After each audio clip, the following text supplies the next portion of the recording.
함께 하나님 말씀 보겠습니다. 구약성경 이사야 43장입니다. 구약성경 이사야 43장 14절부터 21절 말씀입니다. 1019페이지, 제가 가진 성경 1020페이지고요. 구약성경 이사야 43장 14절부터 21절입니다. 다 찾으셨을까요? 네. 이사야 43장 14절부터 21절 우리 번갈아 가며 읽고 마지막 절 함께 읽겠습니다. 제가 먼저 읽겠습니다. 너희의 구속자요 이스라엘의 거룩하니 여호와가 말하노라. 너희를 위하여 내가 바벨론에 사람을 보내어 모든 갈대아 사람에게 자기들이 연락하던 배를 타고 도망하여 내려가게 하리라. 너와 너희의 거룩한 이요 이스라엘의 창조자요 너희의 왕이니라. 나 여호와가 이같이 말하노라.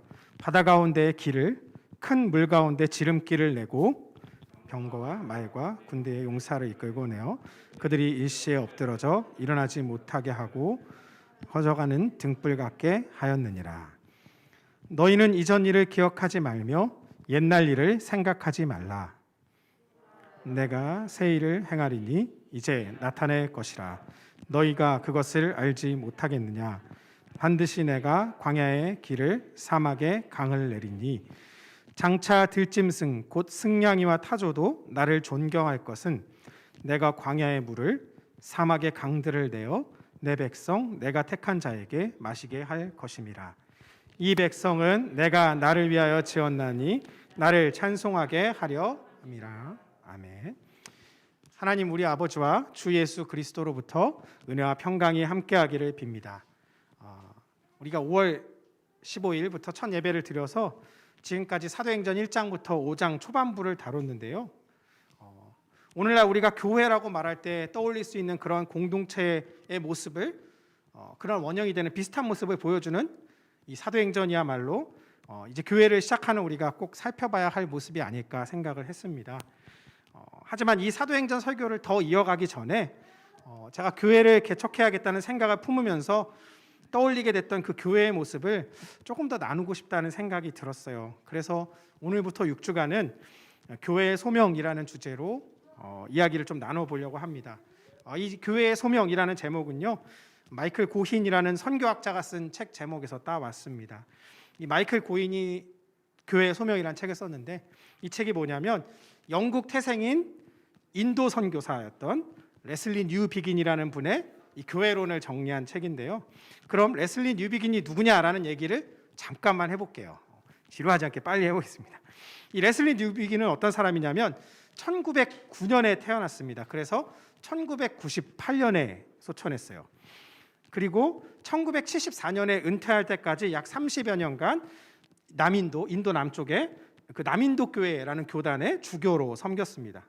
이 인도 지역은 우리보다 더 일찍 복음이 들어왔어요. 대략 1700년대부터, 물론 그 이전에도 있었다는 얘기들이 있지만 공식적으로 보면 1700년대부터 서구의 선교사들이 들어와 있었어요. 그래서 이 뉴비긴이 파송됐을 때는 이미 약 200년 이상 복음이 기독교가 지속됐던 그런 상태였어요. 그런데 이 인도의 기독교는 사실상 서구 기독교에 종속돼 있었어요. 이 서구 선교사들은 인도에 와서 복음을 전하고 교회를 세우기는 했지만 이 인도 현지인들을 무시하면서 여전히 식민지 취급을 했죠. 그래서 교회를 세우기는 했지만 그 인도인 현지 지도자들에게 핵심적인 역할을 맡기지는 않았어요. 그런 모습을 보면서 이 레슬리 뉴비긴이 이 당시 인도에서 범람하고 있던 그 서구의 여러 교단들, 장로교, 감리교, 회중교회, 가톨릭에 이르기까지 이 교회들과 모두 대화를 이루면서 현지 교단의 교회를 세우기 시작합니다. 그게 남인도 교회예요. 그 과정에서 이 뉴비긴은 장로교, 감리교, 회중교회, 가톨릭에 이르기까지 이 폭넓게 교회의 일치를 위해서 힘썼습니다. 그렇게 1974년에 은퇴를 했어요.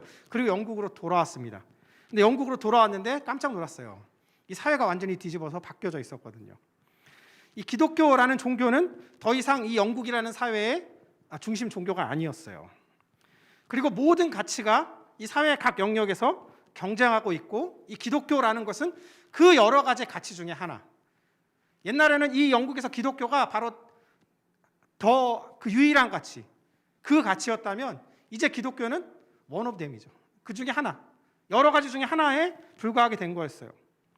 이미 탈기독교 사회로 바뀌었던 거예요. 영국이 이미 70년대에 사람들의 관심사에서 교회는 거의 사라졌습니다.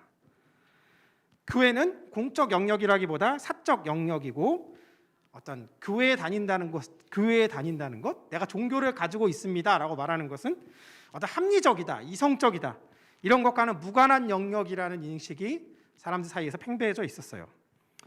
그래서 이 뉴비긴이 1998년에 소천하기 전까지 약 20여 년간을 이런 탈기독교 사회죠. 그러니까 기독교가 지나간 사회, 기독교가 있긴 하지만 더 이상 사회의 주류가 아닌 사회, 그 사회 속에 있는 교회 공동체가 세워진 소명은 무엇인가, 그거를 일깨우는데 헌신을 했습니다. 그러니까 그의 사역을 두 단계로 나누면, 전반기는 여러 교단으로 갈라진 그 교회의 일치를 위해서 헌신했고, 후반기에는 이 탈기독교 사회에서 소명을 잃어버린 교회의 소명을 회복하기 위해 힘썼다라는 말이에요. 물론 이 뉴비긴이라는 사람이 활동했던 영국하고 우리를 직접 비교하기는 사실 힘들어요. 이 서구 사회는 이미 기독교가 공인된 지 굉장히 오래됐습니다. 로마 황제 콘스탄티누스가 기독교를 공인한 게 325년이에요. 그러니까 1700년 이상 됐잖아요, 이미. 그렇죠? 기독교는 오랫동안 서구 사회 중심 종교였어요. 하지만 우리나라는 어때요? 20세기 중반까지도 사실 기독교는 그냥 소수의 종교였어요. 그렇죠?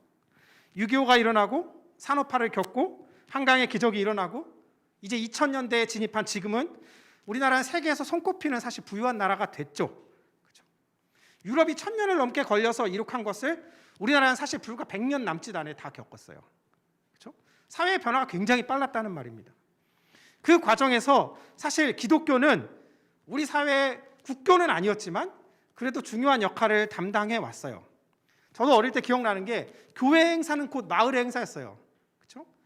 어릴 때 성경학교 가면 그 행사는 진짜 마을의 행사예요. 마을에 뭐 동장님도 오시고 뭐 누구도 오고 다 돌아다니면 사람들도 다 환영하고, 교회 생전 안 다니는 애들도 성경학교 하면 찾아오고, 크리스마스 되면 교회 오고.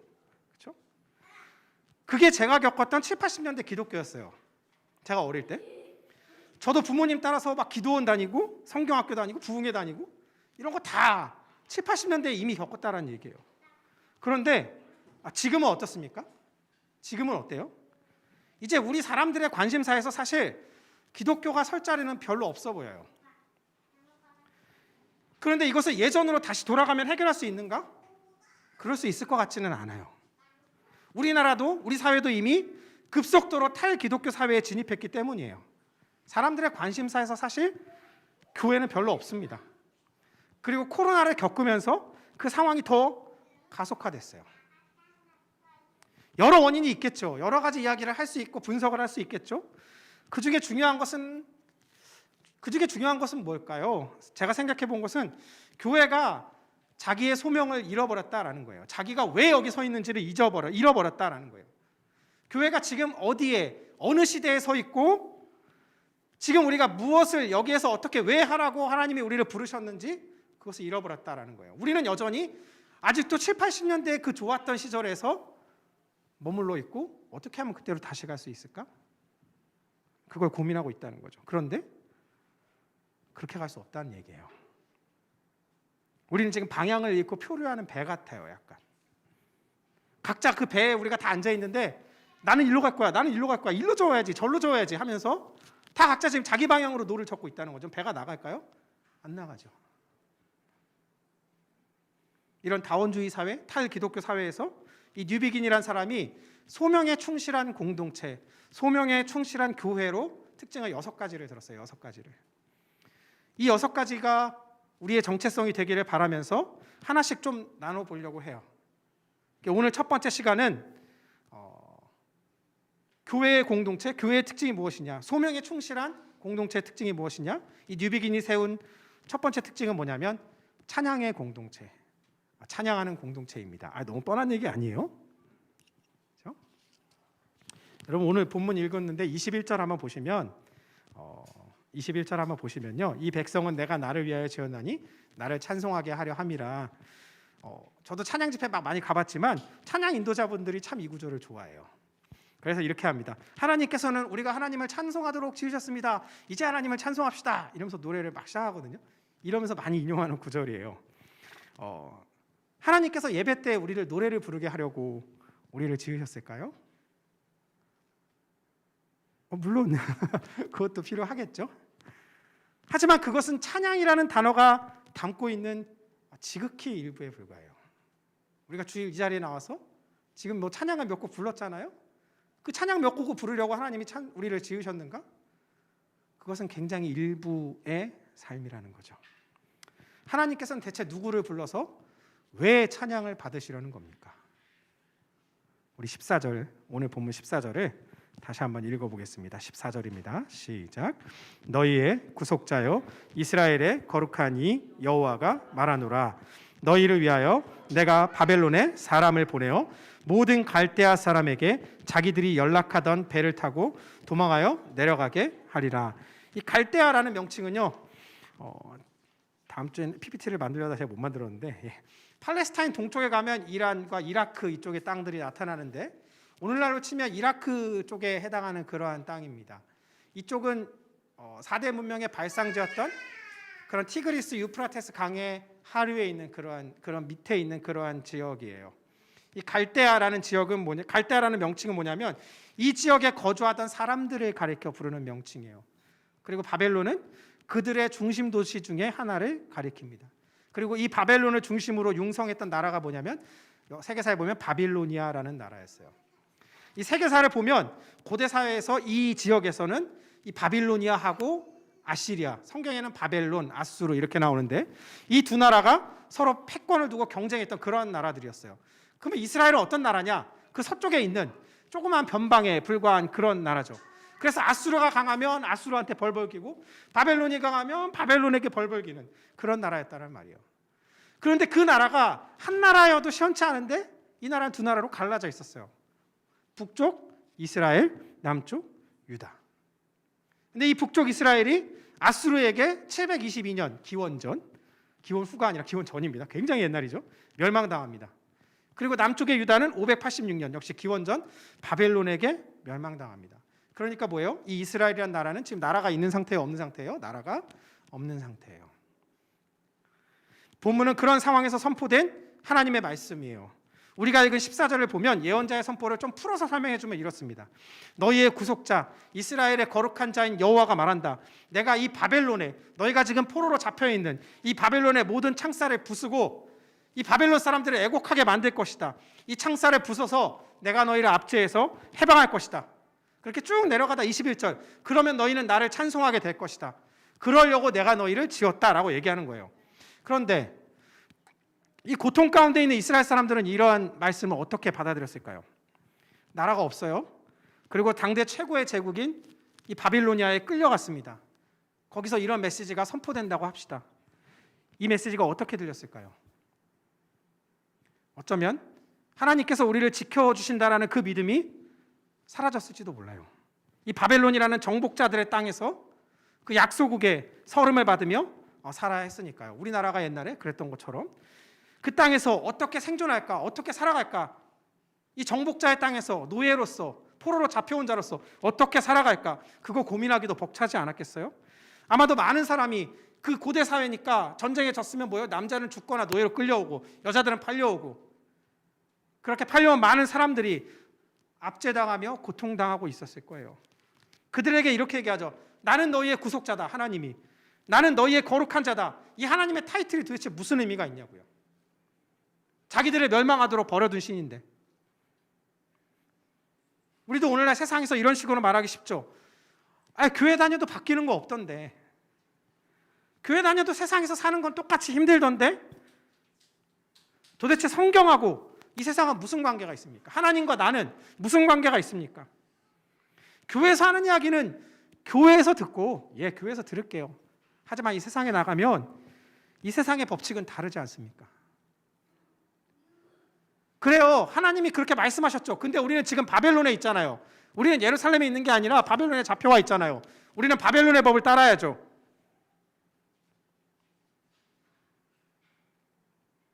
이 예언의 메시지는 이 적국의 포로로 살아갔던 유대인들에게 회의적이었을 것 같아요. 정말로요? 여전히 우리는 포로인데요? 우리가 뭐 고향에 돌아간다고 다를 게 있습니까? 하나님이 힘이 없으니까 우리가 결국 이 타향에 쫓겨온 거 아닙니까? 이 고대 사람들에게는 이런 의심이 합리적이에요. 왜냐하면 나라와 나라가 싸운다 그러면 이거는 그 나라의 신과 그 나라의 신이 싸우는 겁니다. 그래서 그 나라가 이기면 그 나라 신의 힘이 센 거예요. 그러니까 하나님은 뭐예요? 힘이 없는 신인 거예요. 자기의 백성을 다른 신에게 빼앗긴 신이에요. 마치 오늘날 우리가 이런 식으로 얘기할 수 있겠죠. 과학이 이렇게 발전했는데 무슨 종교입니까? 뭐 사람의 마음의 평안을 위해 필요할 수도 있겠죠. 근데 그런 옛날 이야기에 굳이 귀를 기울이는 게 합리적입니까? 지금이 어느 시대인데. 이렇게 말하는 것과 어떤 면에서 보면 좀 비슷해요. 이 뉴비긴의 말에 따르면 오늘날은 사실 이렇게 의심하는 이러한 해석학이 지배하는 시대예요. 사람들은 어떤 권위라든가 어떤 탁월한 대상을 향해, 이를테면 하나님을 향해서 찬양과 존경을 보이기보다, 예를 들어서 너무 탁월한, 이번에 그 필즈상을 탄 수학 그 상을 탄 분 있잖아요. 그러니까 한편으로는 막 찬양하는 기사가 나오는데 벌써부터 반대편에서 까는 기사가 나와요. 에이, 그건 미국 사람이니까 그랬지. 한국 사람이 아니잖아. 에이, 한국에서 했으면 그게 됐겠어? 벌써 이런 식으로 다른 한편에서는 반대 기사가 나온다고요. 그러니까 탁월한 대상을 향해서 와 대단하다 이렇게 얘기하는 게 아니라 다 이유가 있겠지, 까닭이 있겠지. 그게 그냥 그렇게 됐겠냐. 일단 의심하고 보는 거예요. 그렇게 의심하고 회의할 때까지 회의하는 게 과학적이고 이성적이라고 믿는 거죠. 근데 사실 그런 방법론 자체가 아주 틀린 건 아니에요. 그 덕분에 이 세상이 눈부시게 발전한 것도 사실이에요. 우리가 모든 것에 그냥 덮어놓고 믿었다면 이렇게 과학이 발전하지도 않았을 거고, 의심하고 회의하고 다시 해보자라고 하지 않았으면 이렇게 우리가 이런 것들을 얻지도 못했을 거예요. 그렇죠?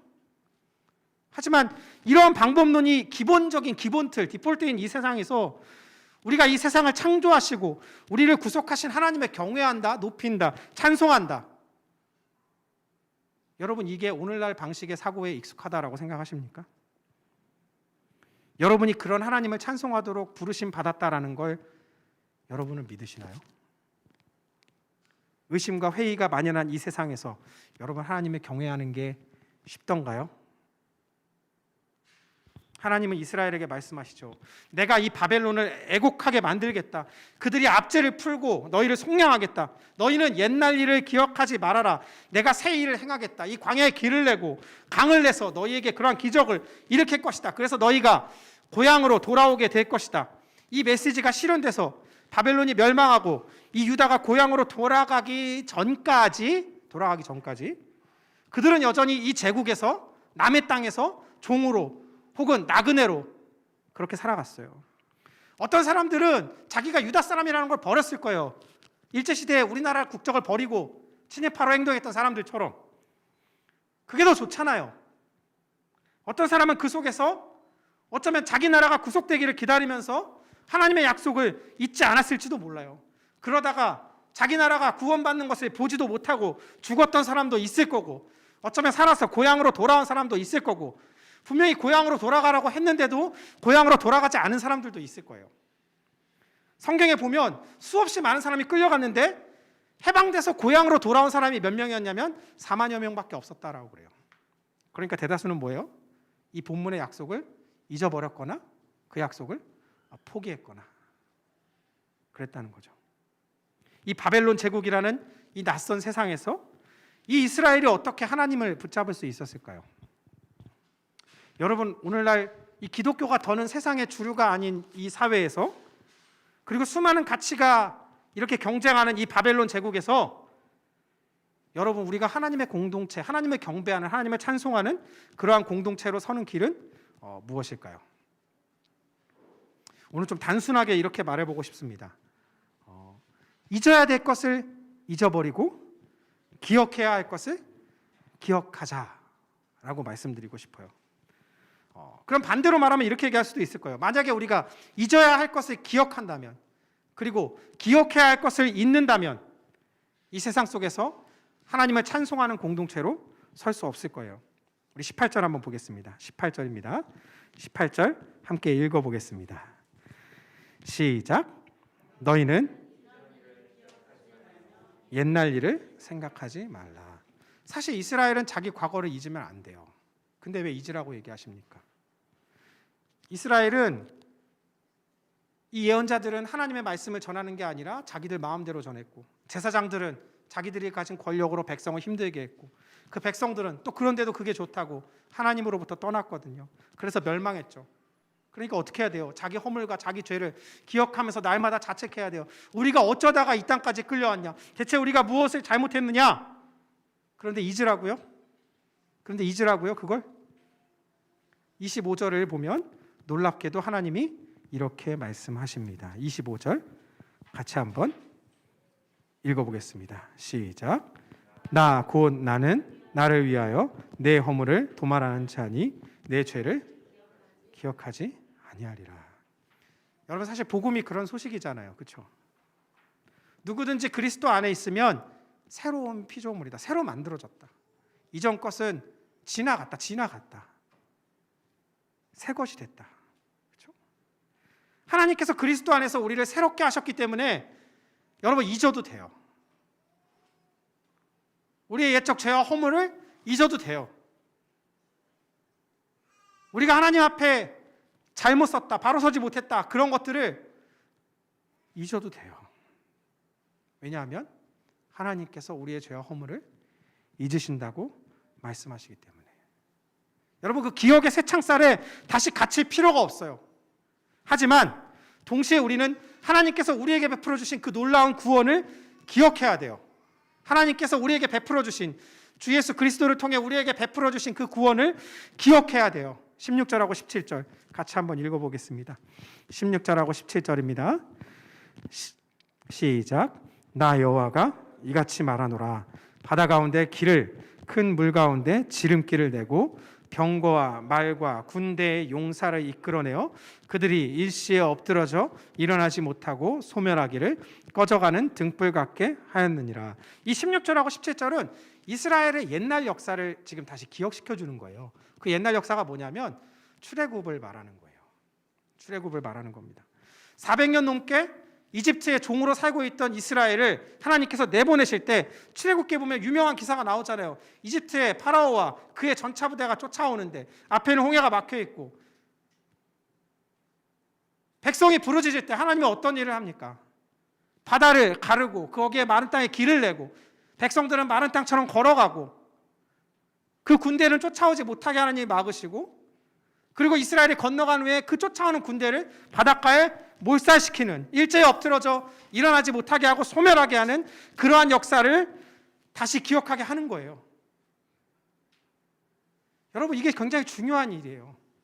하나님께서 우리를 구원하신 이 과거의 역사를 기억하지 않으면 앞으로 하나님께서 우리를 구원하실 것이다라는 그 하나님의 약속을 신뢰할 수 없어요. 하나님이 옛날에도 그런 적 없잖아요. 어떻게 믿고? 그 하나님의 약속이 의심될 때마다 우리는 하나님께서 우리를 구원하셨던 그 과거의 기억을 소환해야 된다는 거죠. 그 과거의 기억을 잊지 말아야 한다라는 거예요. 그 바벨론에 살면서 그 해방의 기약이 없는 이 유대인에게 그들이 기억해야 할 과거는 뭐예요? 바로 이 출애굽 사건이에요.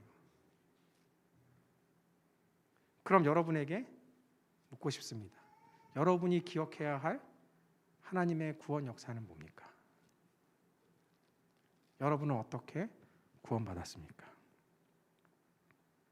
우리가 이 하나님께서 우리를 어떻게 구원하셨는가, 이것을 기억하지 못하면, 만약에 이것이 없다면 사실은 앞으로도 하나님께서 우리를 어떻게 구원하실 것인가, 이것을 떠올릴 수가 없어요. 그런데 그들이, 이 이스라엘 사람들이, 그리고 우리가 이 과거에 하나님께서 우리에게 하신 놀라운 일을 떠올린다면, 그리고 앞으로도 하나님께서 우리를 구원하실 것이다, 그것을 신뢰한다면 하나님께서는 놀라운 일을 행하실 거라고 얘기합니다. 19절하고 20절 한번 볼까요? 19절하고 20절 함께 읽어보겠습니다. 시작. 보라, 내가 새 일을 행하리니 이제 나타낼 것이라. 너희가 그것을 알지 못하겠느냐? 반드시 내가 광야의 길을 사막에 강을 내리니 장차 들짐승 곧 승냥이와 타조도 나를 존경할 것은 내가 광야의 물을 사막의 강들을 내어 내 백성 내가 택한 자에게 마시게 할 것이다. 이 기적이 전과 조금 다른 점은 뭐냐면 단순히 길만 내는 게 아니라 그 사막에 강을 낼 것이다. 그래서 자기 백성이 목마르지 않게 마시게 할 것이다. 그런 약속인 거죠. 이 바벨론 땅에 살아가면서 기독교가 없는 것 같은 땅에 살아가면서 하나님의 구원이 지금 일어나지 않는 것처럼 보이더라도 그 하나님의 과거의 약속을 신뢰하는 자에게 하나님은 반드시 그들을 먹이고 입힐 거다라는 얘기예요. 길이 없으면 길을 내서라도, 물이 없으면 물을 뚫어서라도 그들을 먹이고 마시고 입힐 거다라는 얘기예요. 그들이 이 바벨론이라는 세상 속에서 낙심하지 않고 쓰러지지 않고 끝까지 하나님을 찬송하는 백성으로 서도록 그렇게 하실 거란 얘기죠. 근데 놀라운 건 뭐냐면 거기 20절에 보면 뭐예요? 들짐승까지도 이스라엘 공동체를 바라보면서 그 하나님을 찬송하게 될 거라는 약속이에요. 당시 사람들에게 들짐승은 어땠을까요? 피해야 할 존재나 무서운 존재였을 거예요. 그렇죠? 길을 가다가 들짐승에게 당할 수도 있고, 그렇죠? 피해야 할 존재, 두려운 존재, 혹은 관심을 두지 않는 존재죠.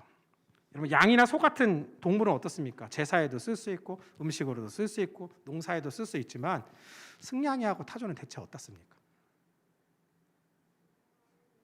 그 당시에 타조가 어떻게 살았는지 모르겠는데 승냥이는 어디다 써먹을까요? 뭘 기르고 있는데 와서 뭐나 훔쳐가고 이러지 않았을까요? 승냥이니 타조니 그런 동물이 대체 무슨 쓸모가 있습니까? 그런 변방의 들짐승이 어쩌면 이스라엘 자신의 모습을 보여주는 걸지도 몰라요. 변방의 들짐승 같은 그러한 이스라엘에게 하나님께서 길을 내시고 강을 내실 때, 그리고 그들이 그 길을 따라 걸으면서 하나님을 찬송하고 그 강에서 나오는 샘물을 마실 때, 사실은 이 들짐승과 같은 열방이 우리를 보고, 그들을 보고, 이스라엘을 보고 하나님을 찬송하고 그분이 계신다는 사실을 알게 될 거라는 거죠. 우리가 뭘 해서, 교회가 뭘 하고 자선을 하고 선을 행하고 물론 다 필요하죠. 하지만 교회가 얼마나 어떤 일을 하느냐에 따라 사람들이 하나님을 찬송하는 게 아니라, 하나님께서 이 세상 가운데 하나님을 찬송하며 살아가는 그들에게 길을 내시고 그들을 먹이고 마시고 입히실 때, 그리고 그들이 하나님을 높일 때 그들을 보고 타조와 승냥이 같은 이 세상 사람들도 하나님이 계시다는 것을 알고 찬송하게 될 거라는 말이에요. 여러분, 우리가 지금 7월에 시편을 같이 읽고 기도하잖아요. 그렇죠? 시편 좀 읽고 기도하고 계시나요? 근데 시편을 읽다 보면 그런 시가 참 많아요. 우리가 시편을 보면 굉장히 기쁨과 감사의 시가 많을 것 같지만 시편을 차지하는 가장 많은 시편은 탄식시예요. 탄식시예요. 고통과 절망 가운데 드리는 시예요. 시편을 읽다 보면 그래서 하나님의 구원이 지금 전혀 일어나지 않는데 그래도 하나님을 신뢰하며 그 고난 가운데 하나님을 향한 찬송을 그치지 않는 그 시인을 자주 만나는 거예요. 그런데 바로 이 모습이 이 예언 메시지를 듣는, 지금 남의 나라에서 포로로 혹은 노예로 혹은 나그네로 살고 있는 그 이스라엘에게 요청되는 모습이고, 오늘날 이 권위와 권세에 대한 회의와 의심이 만연한 세상 가운데 살아가는 우리에게 주어진 삶의 모습이라는 거죠. 참 권위와 이 궁극적 권세를 가진 분의 그러한 권위를 부정하고 회의하는 이 세상에서 우리가 하나님을 경배하고 하나님을 찬양하도록 우리를 부르셨다는 말입니다. 21절, 한번 21절 읽어볼까요? 21절입니다. 시작. 이 백성은 내가 나를 위하여 지었나니 나를 찬송하게 하려 함이라. 누구를 위해서요? 하나님을 위해서요. 하나님을 위해서. 이 목적을 잊으면 기독교는 무의미해요. 우리가 여기 와서 뭐 좋은 말씀을 듣고 뭐 좋은 교제를 하고, 더 큰 교회 가면 더 좋은 시설과 이런 것들이 많잖아요. 그런 걸 제 아무리 많이 누려도 하나님을 위하여 하나님을 찬송하고 하나님을 높이는 그 교회의 본연의 소명을 잃어버리면 우리는 존재 이유가 없어요. 옛날에는 갈 데가 없으니까 교회라도 왔지만 사람들이 이젠 갈 데가 너무 많잖아요. 여러분 왜 할 일 없이 여기 와 계세요? 캠핑 가지. 토요일 나가서 캠핑 가서 고기도 구워 먹고 응? 별도 보고 얼마나 좋아요. 펜션 가서 시원하게 쉬고 놀고 다음 날 오면 얼마나 좋아요. 뭐하러 여기 와 있습니까?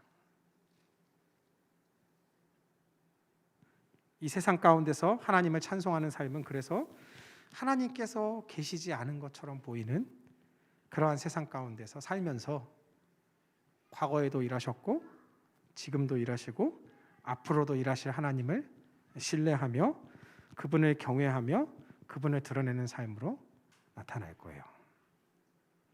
그분이 어떤 사람에게는 이렇게 얘기하실 수 있어요. 가서 내 소유를 팔아 가난한 사람에게 줘라. 그리고 와서 나를 쫓아라. 그리고 어떤 사람에게는 이렇게 얘기할 수도 있죠. 네가 넣은 그 동전 2개, 네가 가지고 있는 그게 사실은 이 안에 있는 누가 넣은 동전보다, 누가 넣은 돈보다 더 많이 넣은 거야. 그렇게 말씀하실 수도 있죠. 하나님을 경배하며 높이는 삶이 어떤 조항이나 덕목이나 어떤 윤리를 잘 지킨다고 해서 이루어지는 것은 아니에요. 우리의 선한 행실은 기독교가 윤리적이기 때문에 해야 되는 것이 아니에요. 하나님께서 이 제국 속 변방 같은 그리고 들짐승 같은 우리를 불러서 당신을 찬송하게 하셨기에 그 하나님의 자녀로 살아가게 하셨기에 그분을 사랑하고 그분께 존경과 감사를 표현하는 자들이 마땅히 다른 사람을 사랑하는 삶을 살게 되는 거죠. 말씀을 맺겠습니다. 여러분 새로운 피조물이 됐다면 하나님께서 우리의 이전 허물을 가리워 주셨다면 우리는 그분을 향해 감사와 영광을 돌려야 할 겁니다. 그리고 그분께서 이끌어 주시는 삶을 살아가야 할 거예요. 그 가운데 하나님께서 사막에 강을 내시고 광야에 길을 내시죠. 하나님이 없는 세상에서 이 고통 속에서 살아가는 우리에게, 하지만 그 하나님을 향한 신뢰의 끈을 놓지 않는 우리에게 하나님은 새 일을 행하십니다. 그럴 때 우리는 그분을 온전히 드러내고 그분께 영광을 돌려드리면 돼요. 그거면 충분해요. 새 일을 행하는 건 우리가 아니에요. 새 사업을 준비해서 새 일을 행하는 건 우리가 아니고 새 일을 행하시는 건 하나님이죠. 우리는 뭐예요? 그 길을 걸어가면 돼요. 거기서 내시는 강을 마시면 돼요. 그것으로 충분합니다. 이 의심과 회의가 만연한 세상에서 하나님을 신뢰하며 그분께 찬송과 경배를 돌립시다. 우리가 이 목적을 위해 하나님을 찬송하도록 부르심 받았습니다. 우리 각자의 힘으로 그것을 할 수 없어서 우리는 함께 모였습니다. 그것을 교회라고 부릅니다. 이 시간 우리가 함께 좀 기도했으면 좋겠습니다. 주님, 의심과 회의가 만연한 세상에서 모든 권위를 부정하고 모든 것을 의심하는 이 세상 가운데서 우리가 하나님을 찬양하기 원합니다. 하나님을 높이기 원합니다. 지금 하나님께서 우리를 구원하시는 것 같지 않아도 하나님께서 우리를 구원하셨고 지금도 우리와 함께 하시며 앞으로도 우리와 함께 하실 것을 신뢰합니다. 주님, 우리에게 길을 내어주셔서 우리에게 보여주시고 강을 흐르게 해주셔서 우리로 하여금 그 생명수를 마시게 하여 주옵소서. 우리 이 시간 함께 기도하도록 하겠습니다. 존귀하신 주님, 우리가 함께 해주셔서 감사합니다. 우리에게 당신의 은혜를 허락하여 주십시오. 주님, 이 의심과 회의가 만연한 세상에서 우리가 하나님을 찬양하고 하나님을 높이는 공동체로 살아가기 원합니다. 주님, 우리에게 당신의 은혜를 허락하여 주십시오.